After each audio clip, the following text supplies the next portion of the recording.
जीतिया जीत पुत्र का व्रत कथा। इस कथा का पाठ करने से दीर्घायु होती है संतान, राजा जैसा बीतता है जीवन। नमस्कार दोस्तों, आप सभी को जीवित पुत्र का व्रत की हार्दिक शुभकामनाएं। वर्ष 2025 में इस व्रत का आरंभ 13 सितंबर को नहाय खाए के साथ होगा। इसके बाद 14 सितंबर को महिलाएं पूरे विधि विधान से जीवित पुत्र का व्रत रखेंगी और अगले दिन यानी 15 सितंबर को व्रत का पारण कर व्रत संपन्न किया जाएगा। माताएं और बहनें अपने बच्चों की दीर्घायु के लिए जीवित पुत्री का व्रत यानी कि जीतिया का व्रत रखती हैं और भगवान जीमूत वाहन की विधि विधान से पूजा करके व्रत करने का संकल्प लेती हैं। हर साल आश्विन मास के कृष्ण पक्ष की सप्तमी वृद्धा अष्टमी तिथि में यह व्रत किया जाता है। इस व्रत में भगवान जीमूत वाहन की पूजा होती है और उनकी व्रत कथा का पाठ भी किया जाता है। मान्यता है कि इस कथा का पाठ करने से आपके बच्चों की आयु लंबी होती है और साथ ही उनका जीवन में राजा के समान बीतता है। तो चलिए इस पावन कथा का श्रवण करते हैं। एक बार नैमिषारण्य के निवासी ऋषियों ने संसार के कल्याणार्थ सूत जी से पूछा, हे सूत, कराल काल में लोगों के बालक किस तरह दीर्घायु होंगे, सो कहिए। सूत जी बोले, जब द्वापर का अंत और कलयुग का आरंभ था, उसी समय बहुत सी शोकाकुल स्त्रियों ने आपस में सलाह की थी कि क्या इस कलयुग में माता के जीवित रहते पुत्र मर जाएंगे। जब वे आपस में कुछ निर्णय नहीं कर सकी, तब गौतम जी के पास पूछने के लिए गईं। जब उनके पास पहुंची तो उस समय गौतम जी आनंद के साथ बैठे थे। उनके सामने जाकर उन्होंने मस्तक झुकाकर प्रणाम किया। तदनंतर स्त्रियों ने पूछा, हे प्रभु, इस कलयुग में लोगों के पुत्र किस तरह जीवित रहेंगे। इसके लिए कोई व्रत या तप हो तो कृपा करके बताइए। इस तरह उनकी बात सुनकर गौतम जी बोले, आपसे मैं वही बात कहूँगा जो मैंने पहले से सुन रखा है। गौतम जी ने कहा, जब महाभारत युद्ध का अंत हो गया और द्रोणपुत्र अश्वत्थामा के द्वारा अपने बेटों को मरा देखकर सब पांडव बड़े दुखी हुए, तो पुत्र के शोक से व्याकुल होकर द्रौपदी अपनी सखियों के साथ ब्राह्मण श्रेष्ठ धौम्य के पास गई और उसने धौम्य से कहा, हे विप्रेंद्र, कौन सा उपाय करने से बच्चे दीर्घायु हो सकते हैं, कृपा करके ठीक ठीक कहिए।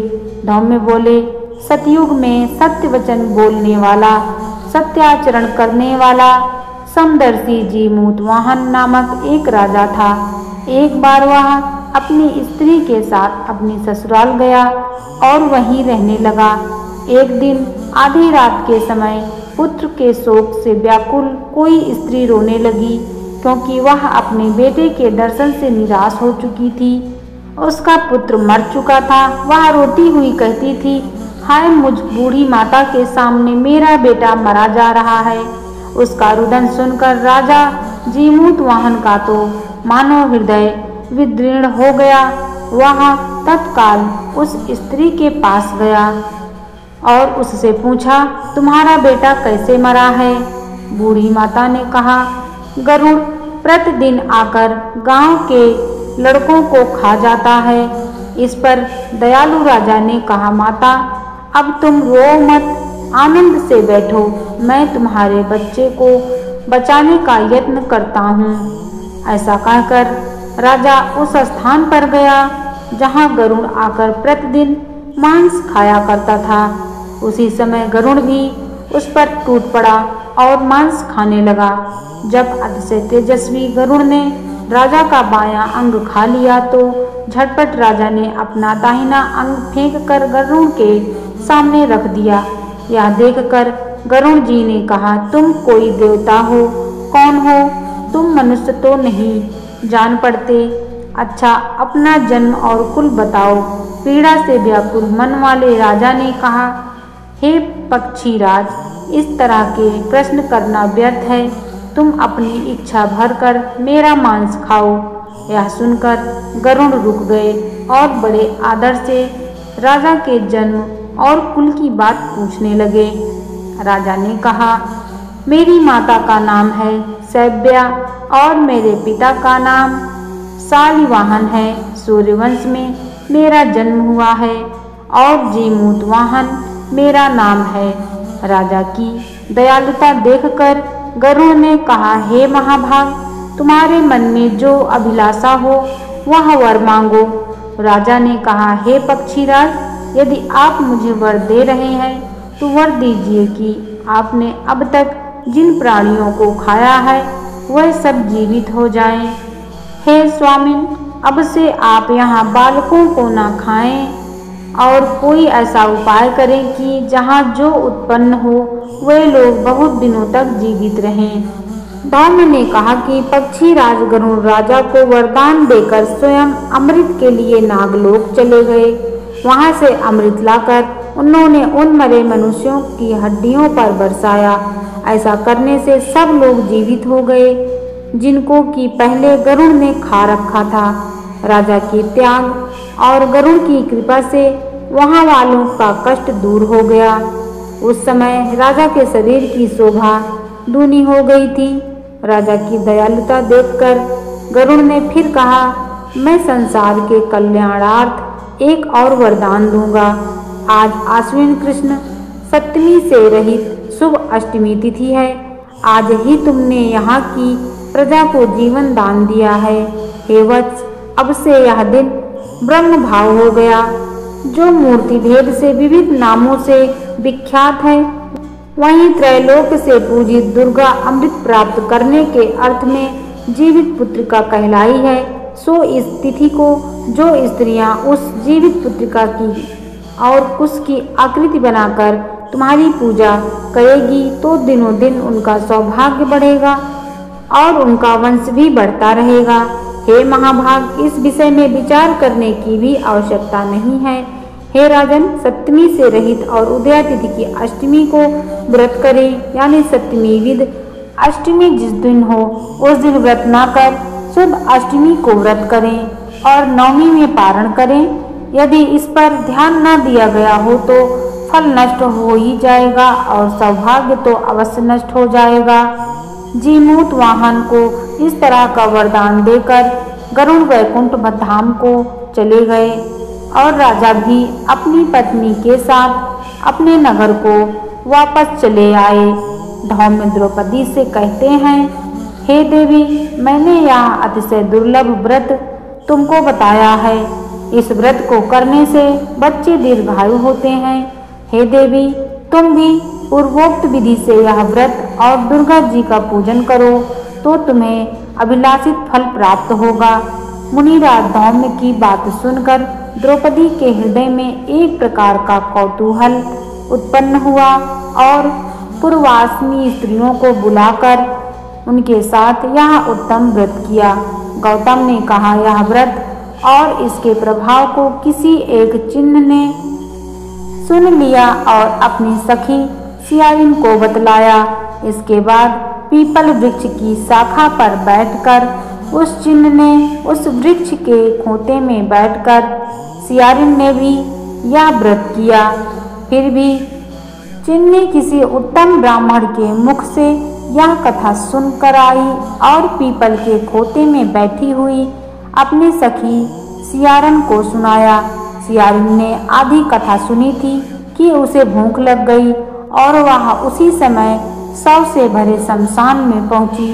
वहां उसने इच्छा भर मांस का भोजन किया और चिन्नी बिना कुछ खाए पिए रह गई और सवेरा हो गया। सवेरे वह गौशाले में गई और वहां गौ का दूध पिया। इस तरह नवमी को उसने पारण किया। कुछ दिनों बाद वे दोनों मर गईं और अयोध्या में किसी धनी व्यापारी के घर में जन्मी। संयोग से उन दोनों का जन्म एक ही घर में हुआ, जिसमें सियारिन ज्येष्ठ हुई और चिन्नी छोटी। वे दोनों सभी शुभ लक्षणों से युक्त थीं। इसलिए बड़ी लड़की काशीराज के और छोटी उसके मंत्री के साथ गार्हस्थ्य अग्नि के सामने विधि पूर्वक ब्याही गई। पूर्व जन्म के कर्म फल से वह मृग नयनी रानी हुई। जिस किसी भी संतान को उत्पन्न करती वह मर जाती थी और पूर्व जन्म की बातों को स्मरण करने वाली मंत्री की पत्नी ने अष्ट वसुओं के सदृश तेजस्वी 8 बेटे उत्पन्न किए और सभी जीवित रह गए।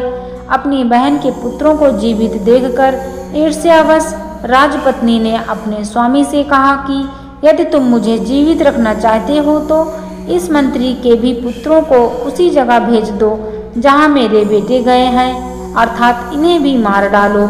यह सुनकर राजा ने उस मंत्री के पुत्रों को मारने के लिए कई प्रकार के उद्योग किए, पर मंत्री पत्नी ने जीवित पुत्रिका के पुण्य बल से बचा लिया।